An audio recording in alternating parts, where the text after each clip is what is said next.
इसलिए sorry sir, मैं उसको देख नहीं पाया हूँ सर। मैं देख रहा हूँ कि सारे कैंडिडेट्स कह रहे हैं कि नहीं देख पाए हैं, और मुझे लग रहा है कि ये एक योजना है कि प्रश्न से बचा जा सके। जी नहीं सर, मैं सोच रहा था इसको देखने का, लेकिन समय नहीं निकाल पाया सर। अच्छा, ठीक है।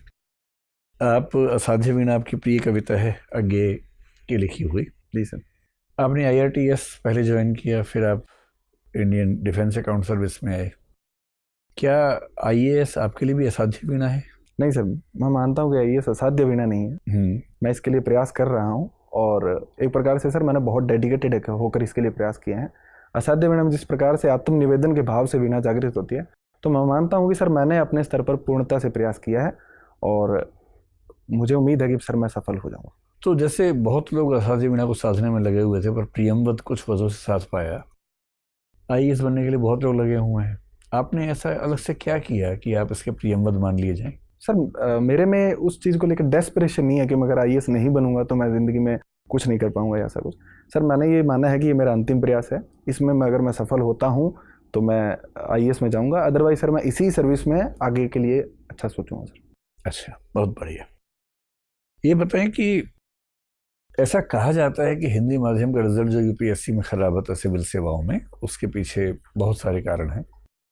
ये भी कहा जाता है कि उसके पीछे यूपीएससी भी एक कारण है, क्योंकि यूपीएससी एक इनसेंसिटिव तरीके से इस विषय को देखता है। आप हिंदी माध्यम के बड़े ब्राइट कैंडिडेट हमें लग रहे हैं। मैं आपकी राय जानना चाह रहा हूँ कि ऐसा क्या कारण है कि हिंदी माध्यम की परफॉर्मेंस का लेवल सिविल सर्विसेज में वैसा नहीं है जैसे पहले था एक ज़माने में, और क्या उपाय इसके किए जाने चाहिए सरकार को, यूपीएससी को, या किसी भी मंच को, जिससे ये रिप्रेजेंटेशन ठीक हो सके? क्या एग्ज़ाम के सिस्टम में कुछ करने की ज़रूरत है या कुछ और? सर सबसे पहले मैं ये बताना चाहूँगा कि जो यूपीएससी एक बहुत ईमानदार संस्था है, और इस प्रकार के किसी भी यूपीएससी पर किसी भी सवाल उठाना सही नहीं होगा। इसके लिए सर मैं दो प्रकार के उपाय सोच सकता हूँ, एक तो शॉर्ट टर्म और एक long term. Sir short term में ये होना चाहिए कि जो एक मुख्य समस्या अनुवाद को लेकर रहती है, कि जो अनुवाद है वो बहुत ही यांत्रिक और कंप्यूटरीकृत होते हैं।